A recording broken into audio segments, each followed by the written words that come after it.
I am extremely sorry, Mallika madam. Doctor சுபாஷ் சந்திர போஸ் அவர்களுடைய மறைவு மிகப்பெரிய பேரிழப்பு. அதை தாங்கக்கூடிய சக்தியையும் மன வலிமையும் உங்களுக்கும், அதுவும் அமெரிக்காவில் இருக்கின்ற சூழ்நிலையில் உங்களுக்கும் உங்களுடைய குழந்தைகளுக்கும் உங்களுடைய மாப்பிள்ளைகள் பேர குழந்தைகள் அவர்களுக்கு அந்த மன வலிமையும் தாங்கக்கூடிய சக்தியையும் இறைவன் அளிக்க வேண்டும் என்று நான் பிரார்த்திக்கின்றேன். இப்படி ஒரு வீடியோவை போட்டு நான் உங்களுக்கு அனுப்பணும் அப்படிங்கிற ஒரு சூழ்நிலை வரும் பொழுது ரொம்ப ஒரு ஷாக்கிங்காக இருந்துச்சு எனக்கு. ஏன்னா அவர் எப்போவுமே கலகலன்னு எப்பவும் பேசிக்கிட்டு ஒரு நகைச்சுவை உணர்வு உள்ளவர், அதே நேரத்தில் ஆளுமைத்தன்மை கொண்டவர். அவர் பணியாற்றிய கல்வித்துறையில் பணியாற்றிய மிக உயர்ந்த பொறுப்புகளெல்லாம் இருந்து பணியாற்றியிருக்கார். இன்ஃபேக்டு அவர் பணியாற்றிய இடங்கள்லாம் நம்ம பார்த்தோம்னு சொன்னால் எல்லாமே அப்பாயிண்டட் பை கவர்னர், அந்த மாதிரி பொறுப்பில் உள்ளவங்க அப்பாயிண்ட் பண்ணக்கூடிய பொறுப்பு. முன்னாள் தேர்வு நெறியாளர், பாரதிதாசன் பல்கலைக்கழகம், உறுப்பினர் செயலர், மாநில ஆசிரியர் தகுதி தேர்வு, ஆசிரியர் தேர்வு வாரியம் தமிழ்நாடு அரசு, பல்கலைக்கழக நிதி நல்கை ஆணையம் தமிழ் பாட வல்லுநர் குழு உறுப்பினர், ஆட்சிக்குழு உறுப்பினர், ஆளுநர் நியமனம் செய்யக்கூடிய பதவி அழகப்பா பல்கலைக்கழகம் காரைக்குடி, துணைவேந்தர் பொறுப்பு குழு உறுப்பினர் அழகப்பா பல்கலைக்கழகம் காரைக்குடி, ஆட்சிக்குழு உறுப்பினர் அழகப்பா பல்கலைக்கழகம் காரைக்குடி, மேலாண் தலைவர் நிவேதிதா நல்வாழ்வு கல்வி அறக்கட்டளை திருச்சிராப்பள்ளி. இப்படி பல பொறுப்புகளை ஏற்று செம்மையாக ஆளுமைத்தன்மையுடன் பணியாற்றியவர். அது மட்டுமல்ல, புத்தகங்கள் அவர் புத்தகம் எழுதுறது ஜஸ்ட்டு காஃபி டீ சாப்பிட்ற மாதிரி ஒரு புக் எழுதிட்டு போயிடுவார். அவ்வளோ குயிக்காக எழுதுவார். எதாக இருந்தாலும் ஒரு நிகழ்வுகள், அன்றாட நடக்கிற நிகழ்வுகள் அழகாக தொகுத்து அப்படி ஒரு புத்தகமாக போட்டுவார். அப்படி ஒரு திறமை உள்ளவர். அவர் எழுதிய நூல்கள் விடியல், பாரதிதாசனும் தமிழியமும், பதிவும் பார்வையும், எது புது கவிதை, தரவும் தகவலும், புரியட்டும், கவிதை தொகுப்பு, கட்டுரை இலக்கியம், எதிர்கால இலக்கியமும் கல்வியும், கவியோகி சுத்தானந்த பாரதியார், சாகித்ய அகாடமி சென்னை 2003, சீர்திருத்த செம்மல்கள், கவிதை உலகம், மொழியும் இலக்கிய உறவும், தமிழ் இலக்கியத்தில் புலம்பெயர்வு, தமிழில் கடல் வாணிகமும் பண்பாடும், எழுத்தும் கவிதையும், முகநூல் பதிவுகள், தமிழ் கற்பிக்கும் முறைகள், மகத்தான பேருரைகள், மகத்தான மாமனிதர்கள், இது மாதிரி இவ்வளவு நூல்களை எழுதியிருக்காரு. அப்படின்னா அவருக்கு அது நூல்கள் எழுதுறதுங்கிறது மிகவும் ஒரு எளிதானது மட்டுமல்ல, ஜஸ்ட் லைக் தட் அவருக்கு ஒரு உயிர் மூச்சு மாதிரி அவருக்கு. நான் காவல்துறையில் பணியாற்றியவன். இன்ஃபேக்ட் அவர் கல்வித்துறையில் பணியாற்றியவர். அதுக்கு முன்னாடி இங்கே இருக்கிறவங்க சுபாஷ் சந்திர போஸுடைய ஃபேமிலிக்கு என்னை தெரியும். பட் அங்கு தற்போது சொந்த பந்தங்கள்லாம் இந்தியாவில் இருக்கின்ற சூழ்நிலையில் அவங்க மல்லிகா மேடம் அவங்களுடைய குழந்தைகளுக்கும் அவங்களுடைய குடும்பத்தினருக்கும் அங்கே ஆறுதலாகவும் ஆதரவாகவும் ஒரு சப்போர்ட்டாக இருந்து வருகின்ற நம்ம இந்திய சகோதரர்கள், தமிழ் சகோதரர்கள், அவங்களுக்கு நான் என்னை அறிமுகப்படுத்திக்கிறேன். நான் மாணிக்க வாசகம், தஞ்சாவூர்லேருந்து பேசுகிறேன். தமிழ்நாடு காவல்துறையில் 33 வருடங்களுக்கும் மேலாக பணியாற்றி டிஎஸ்பியாக ஓய்வு பெற்றவர். எனக்கும் டாக்டர் சுபாஷ் சந்திர போஸ் அவர்களுக்கும் ரொம்ப நெருங்கிய நட்பு. அவர் கல்வித்துறையில் பணியாற்றினாலும் கூட காவல்துறையில் நிறைய நண்பர்கள் அவருக்கு உண்டு. சீனியர் ஐபிஎஸ் ஆஃபீஸர்ஸ் எல்லாம் வந்து டாக்டர் சுபாஷ் சந்திர போஸுக்கு நெருங்கிய நண்பர்கள். அவர் பணியில் இருக்கின்ற காலத்தில் மிகவும் ஆளுமைத்தன்மை கொண்டவர். பாரதிதாசன் பல்கலைக்கழகத்தில் பணியாற்றிய பொழுது, இத்தனைக்கும் அவர் ஓய்வு பெற்ற பிறகு கூட சில பணிகள் அவர் ஜஸ்ட் ஃபோனில் சொன்னாலே இமீடியட்டாக அந்த ஒர்க் நடக்கும். அந்த மாதிரி இந்த மேன் மேனேஜ்மெண்ட்டுங்கிறது வந்து அவர்கிட்ட நம்ம ஒரு வார்த்தை சொன்னால் அந்த வேலையை செஞ்சு முடிக்கணும். அந்த வார்த்தைகள் லீகலாக தான் இருக்கும். It will not be an illegal instruction. அவ்வளவு ஒரு ஆளுமைத்தன்மை கொண்ட ஒரு மனிதர். அதே நேரத்தில் நகைச்சுவை உணர்வு உள்ளவர். ஒரு கலகலன்னு பேசுவார். ஒரு பக்கம் ஆளுமைத்தன்மையாக இருந்தாலும் ஒரு பக்கம் நகைச்சுவை உணர்வு கொண்டவர்.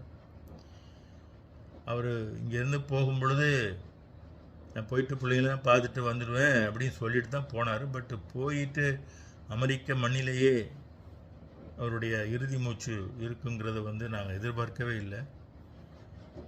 இது ஒரு அதிர்ச்சியான செய்தி. இங்கு பல்லாயிரம் மக்கள் அவரை தெரிந்தவர்கள் இருக்கிறார்கள். அவரிடம் படித்த மாணவர்கள், அவரிடம் பணியாற்றியவர்கள், அவர் பல்கலைக்கழகங்களில் பணியாற்றிய பொழுது அவரிடம் கூட பணியாற்றியவர்கள் மாணவர்கள் மட்டுமல்ல, ப்ரொஃபஸர்ஸாக இருந்தவங்க, அவருடைய புத்தகங்களை படித்தவர்கள், அவருடைய நூல்கள் மீது ஆர்வம் கொண்டவர்கள், இப்படி பல்லாயிரக்கணக்கான மக்கள் வந்து அவர் இறந்த செய்தியை கேட்டு ரொம்ப அதிர்ச்சி ஆகிட்டாங்க. சாருக்கு இப்படி ஒரு சூழ்நிலை, அதுவும் 72 வயசு தான் ஆகுது.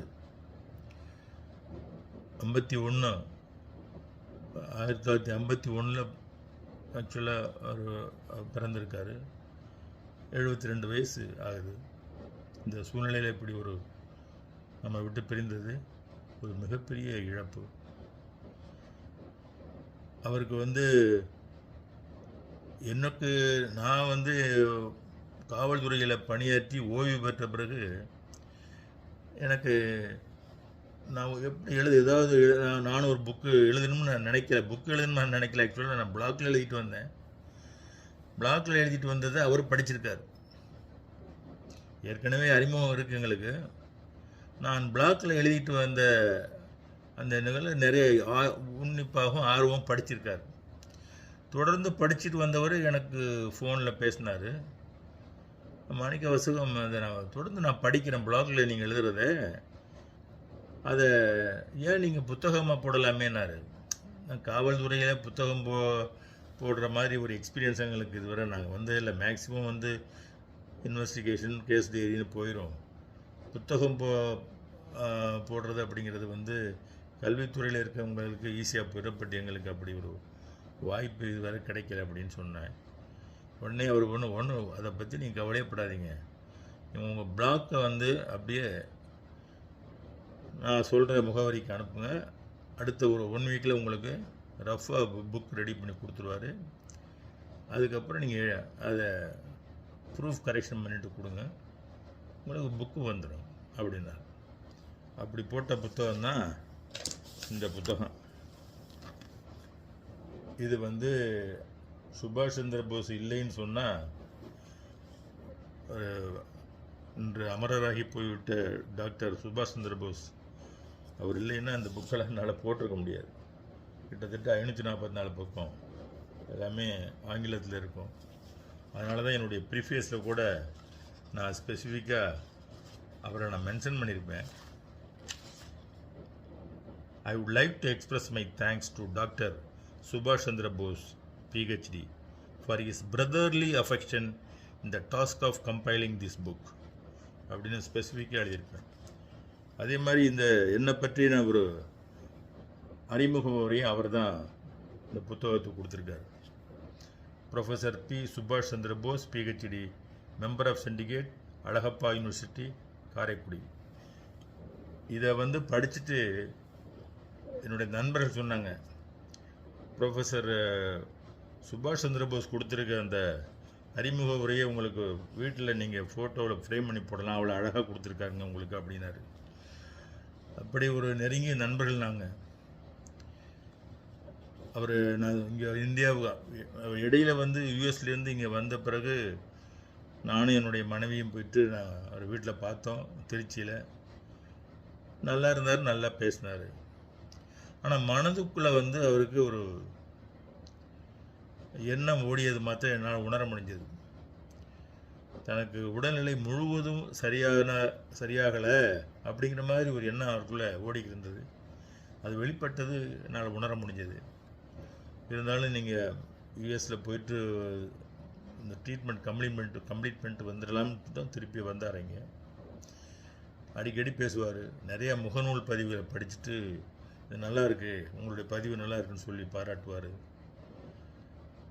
அப்படி பாராட்டிக்கிட்டு இருந்தவர் திடீர்னு கடந்த ஒரு 1.5 மாதமாக பேச்சே இல்லை.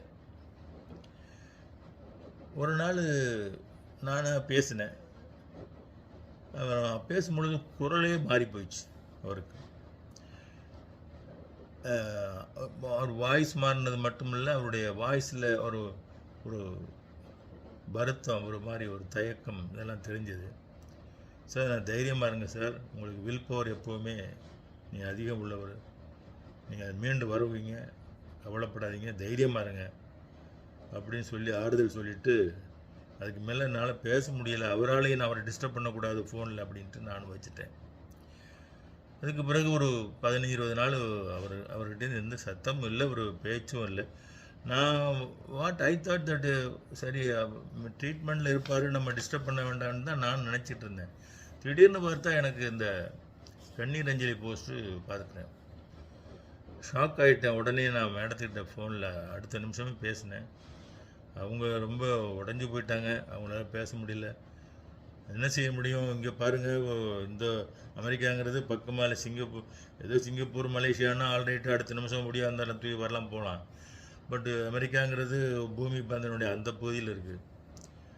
அவங்களுக்கும் சொந்த பந்தங்கள் இந்தியாவிலையுமா குடும்பம் அங்கேயுமா இருக்கிற சூழ்நிலையில் அங்கே இருக்கிற இந்திய நண்பர்கள், தமிழ் சகோதரர்கள் எல்லோரும் ஒரே குடும்பமாக இருந்து அவங்களுக்கு ஆதரவாக ஒரு மாரல் சப்போர்ட்டு, ஒரு ஆறுதல் இருக்கிறது வந்து எங்களுக்கு இங்கே இருக்கிற எங்களுக்கு அது ஒரு மனசுக்கு வந்து துக்கமான ஒரு நேரத்திலையும் ஒரு நிகழ்வு தருகிறது. எங்கிருந்தாலும் நம்ம சகோதரர்கள், நம்முடைய தமிழ் சகோதரர்கள், நம்முடைய இந்திய சகோதரர்கள் ஒரு கைகோத்து நிற்பார்கள், சப்போர்ட் பண்ணுவாங்க அப்படின்ட்டு. மீண்டும் மேடம், அவங்களுடைய குழந்தைகள், அவங்களுடைய குடும்பத்தினருக்கு என்னுடைய ஆறுதலை சொல்லிக்கொண்டு நான் I'm sorry, extremely sorry. Thank you.